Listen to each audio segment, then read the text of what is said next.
American advisors were in Vietnam as early as 1952, with military advisors openly operating in the early 1960s.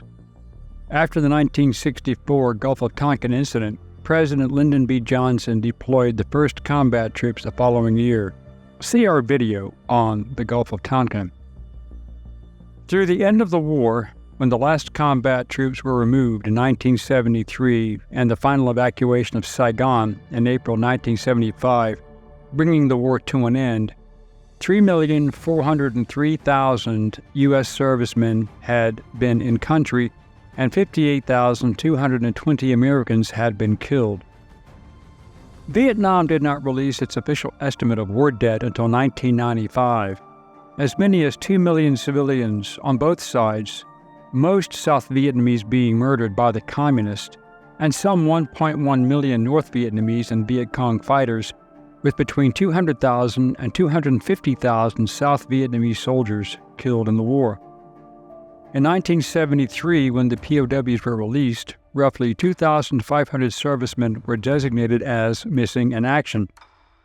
As of 2015, more than 1,577 of those were still unaccounted for. Vietnam had 1,237, Laos 285, Cambodia 48, and the territorial waters off of the People's Republic of China with 7. Over 80% of the POWs and remaining MIAs were pilots and aircrew. After the war in Vietnam ended, the American public was told that all of our POWs had been returned and accounted for, but we know now that this was not the case. How did the MIA issue become a lie, and why? What information does the government have that they wish to keep hidden, and why?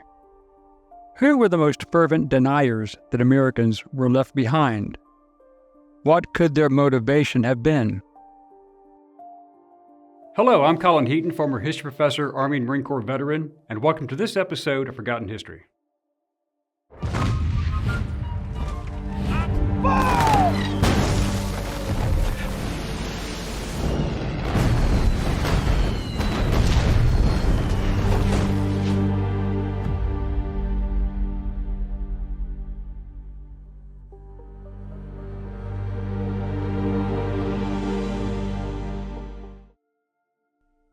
The Defense POW MIA Accounting Agency, the DPAA, of the U.S. Department of Defense lists 687 U.S. POWs as having returned alive from the Vietnam War. North Vietnam acknowledged that 55 American servicemen and 7 civilians died while in captivity. In general, aviators were older and more mature, more highly trained, and better educated than the average soldier, and possibly why they fared much better in captivity. For example, Army Special Forces Captain Floyd James Thompson, who was captured on March 26, 1964, was the longest-held POW. Navy Lieutenant Junior Grade Everett Alvarez, Jr. was shot down August 5, 1964, and was the first pilot to be captured. Air Force Colonel John Flynn was the highest-ranking POW. The Defense Intelligence Agency and others in government had over the years, in fact, received more than 1,600 first-hand sightings of live American prisoners and nearly 14,000 second-hand reports with witnesses interrogated by CIA or Pentagon intelligence agents and were deemed credible. When John McCain returned to the Ha Lo prison, the famed Hanoi Hilton, in 1993, he was accompanied by fellow Senator John Kerry, a Democrat from Massachusetts. Kerry, another Navy War veteran, was the chairman of the by then disbanded Senate Select Committee on POW MIA Affairs. Their mission was to normalize relations with Vietnam and open the country to American businesses, which President Bill Clinton endorsed, just as he endorsed allowing Communist China into the World Trade Organization. In 1995, the deal was made. But how? That seemed a pretty hard deal to make given the history of the two nations. One major hurdle was the accounting for the over 1,200 Americans listed as missing in action. This included American civilians as well as women. Failure to address this issue was a sticking point with Vietnam veterans and the families of the MIAs, but McCain and Kerry did not seem to be concerned. The argument had been resurrected by many events. One of these was PFC Robert Garwood, a Marine who was captured in 1965 and returned in 1979, who was charged with collaboration with the enemy. But how many more men were still there? Evidence kept coming in. Witnesses passed polygraphs and provided witness reports, including maps, photos, with exact locations of where Americans were still being held in Cambodia, Laos, and Vietnam. A lot of the sightings described by a secondary tier of prison camps many miles from Hanoi were the location, yet the DIA, after reviewing all of these reports, concluded that they do not constitute evidence that men were still alive. Former Secretary of Defense James Schlesinger stated under oath, "I think that as of now, that I can come to no other conclusion, some were left behind." This ran contrary to President Richard M. Nixon telling the nation that all the POWs had been returned. Schlesinger was asked by the Senate committee for his explanation of why President Nixon would have made such a statement when he knew Hanoi was still holding prisoners. He replied, "One must assume that we had concluded that the bargaining position of the United States was quite weak. We were anxious to get our troops out, and we were not going to roil the waters." One of the reasons why Nixon and his Secretary of State Henry Kissinger opposed ending the Vietnam War sooner was that they wanted a complete accountability of all POWs, MIAs, and the release of those prisoners. Eventually, 591 POWs were released by Hanoi. Others were released in South Vietnam, but over 1,000 men were still unaccounted for. They apparently failed. During the Paris peace negotiations, the North Vietnamese tied the prisoner issue tightly to the issue of reparations, and they were adamant in refusing to deal with them separately. Finally, in a February 2, 1973 formal letter to Hanoi's premier, Pham Van Dong, Nixon pledged $3.25 billion in post-war reconstruction aid without any political conditions. But he also attached to the letter a codicil that said the aid would be implemented by each party in accordance with its own constitutional provisions. Nixon also wrote, "U.S. records show us there are 317 American military men unaccounted for in Laos, and it is inconceivable that only 10 of these men would be held prisoner in Laos." Nixon and Kissinger were well aware that Congress would have to approve such a deal, and it was unlikely that would occur. Therefore, being skeptical, the communists kept many POWs. They were expecting the United States to follow France's example when that country paid ransoms to repatriate their POWs after the fall of Indochina. But as more time passed, it became impossible to come clean, and the public would realize that Washington knew of the abandoned men all along. The truth, after men had been languishing in foul prison cells, could get people impeached or thrown in jail. The Pentagon was very resistant to accepting any new information, however credible, that Americans were still being held in Southeast Asia. Even reports of Americans being held in the Soviet Union and China. Kissinger, in referring only to prisoners in Laos, stated, "We knew of at least 80 instances in which an American serviceman had been captured alive and subsequently disappeared. The evidence consisted either of voice communications from the ground in advance of capture or photographs and names published by the communists. None of these men was on the list of POWs handed over after the agreement." Then why did he swear under oath to the committee in 1992 that he had never had any information that specific named soldiers were captured alive and hadn't been returned by Vietnam? There was evidence in the late 1970s and early 80s where Laotian military personnel spoke about moving American prisoners from one labor camp to another. These radio transmissions were collected by National Security Agency-trained Thai communications officers who remained on duty after NSA left Vietnam. But when the Thais turned these messages over to Washington, the intelligence community ruled that since the intercepts were made by a third party, namely Thailand, they could not be regarded as authentic.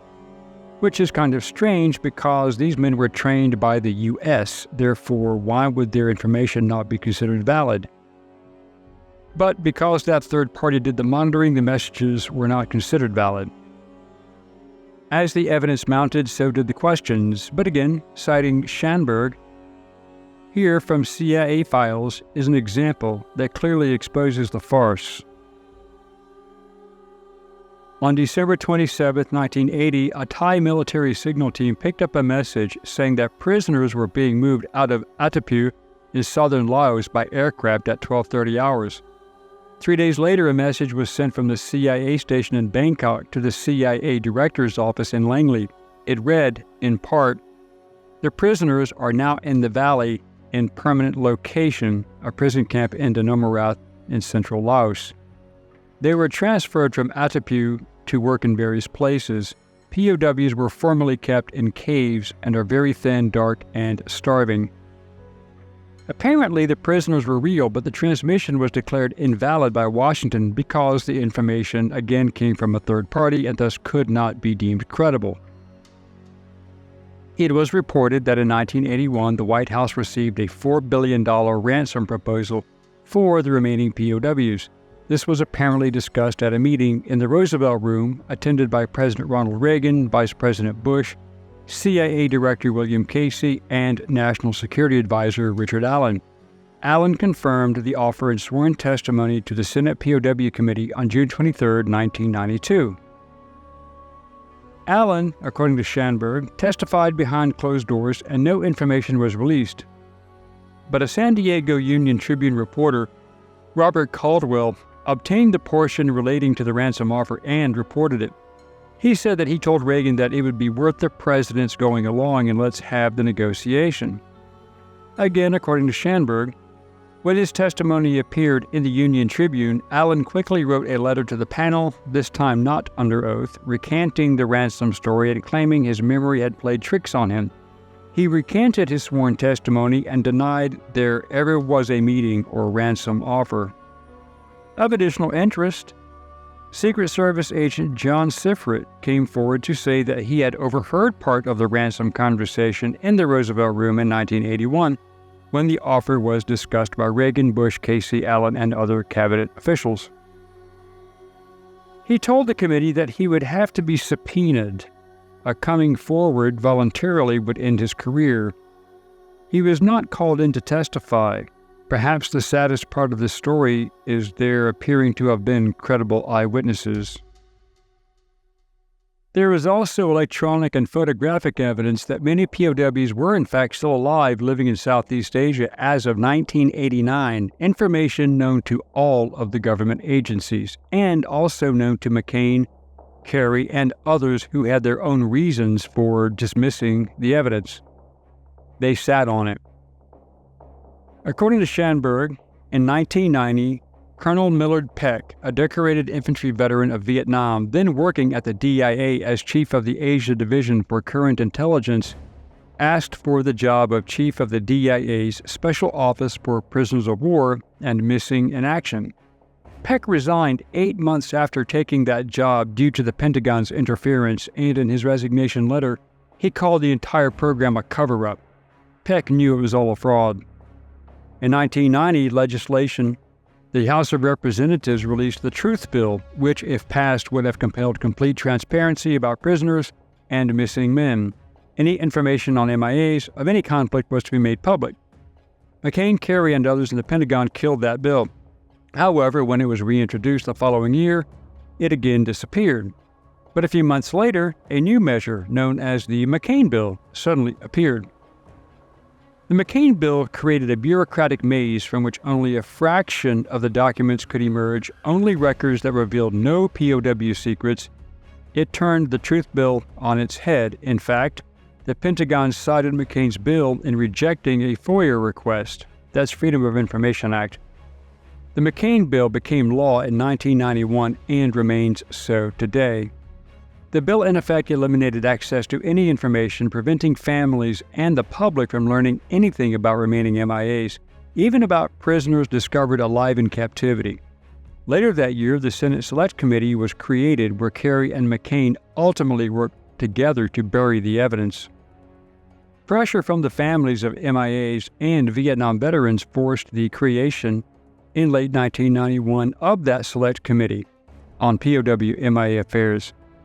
The chairman, John McCary, and McCain, as a former POW, were its most pivotal members. In the end, the committee became part of the debunking machine.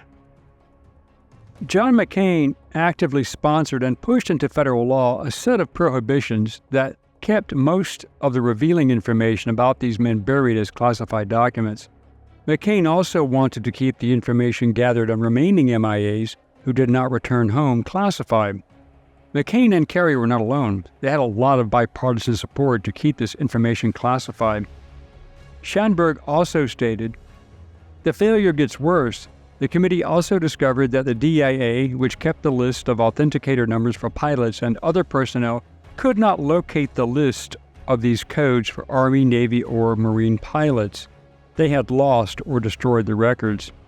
The Air Force list was the only one intact, as it had been preserved by a different intelligence branch."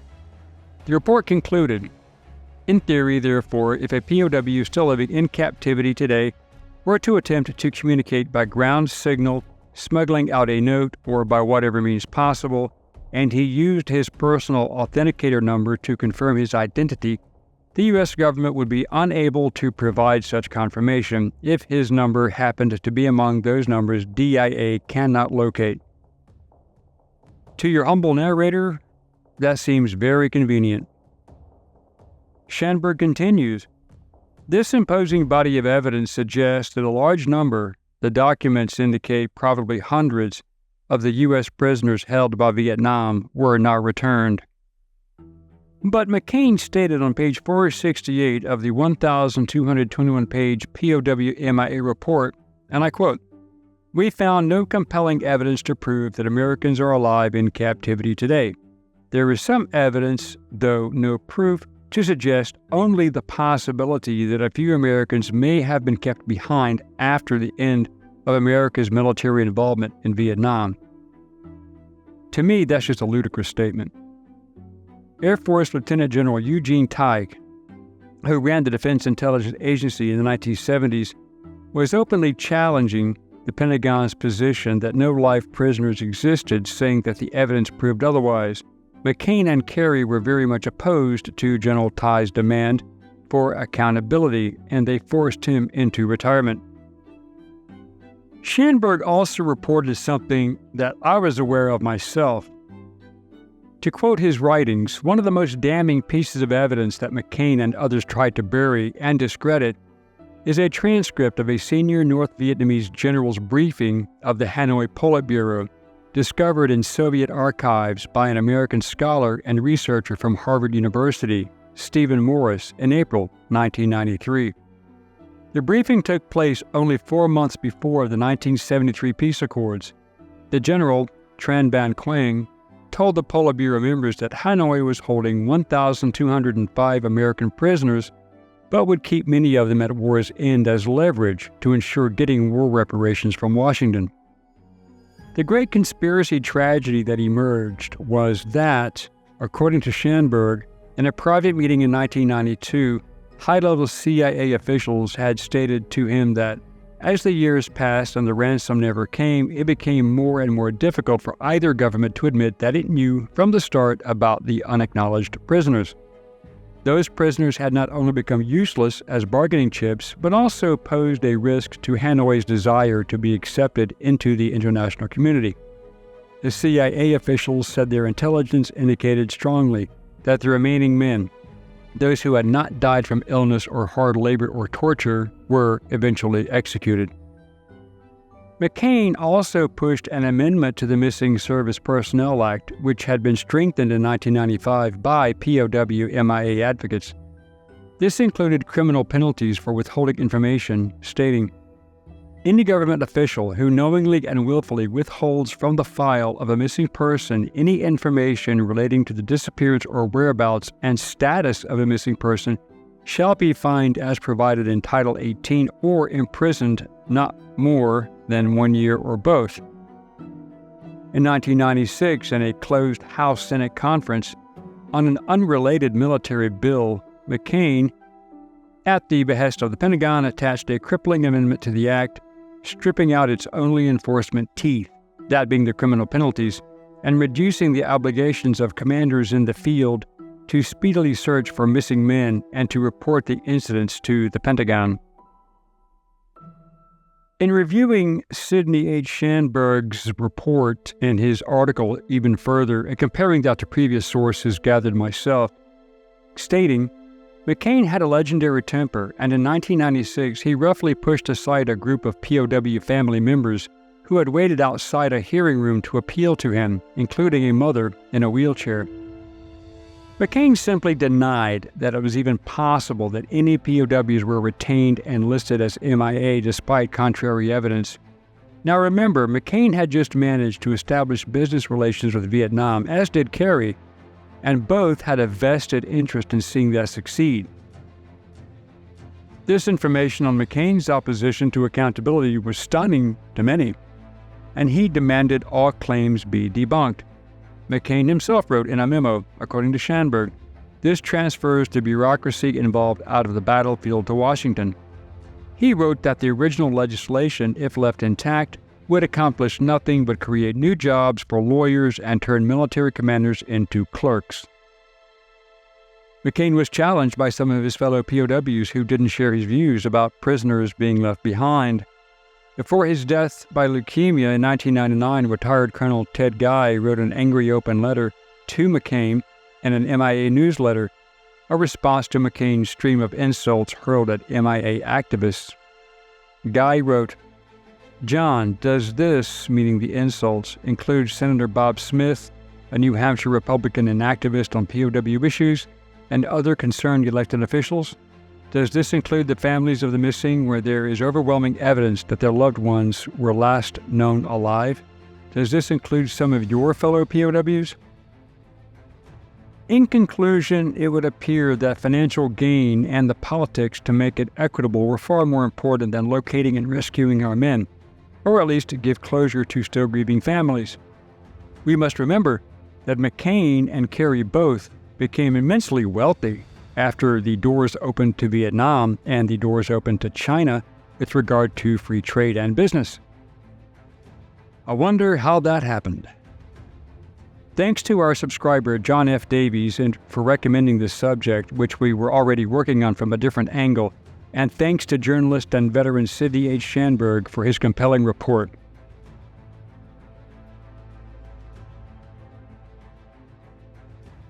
Thank you for watching this episode of Forgotten History. If you liked what you saw, please click like, share, and subscribe. And if you would like to assist with the ever-increasing cost of production, please consider becoming a channel member and joining our Patreon page.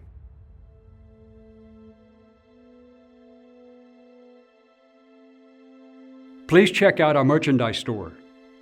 And thanks for watching.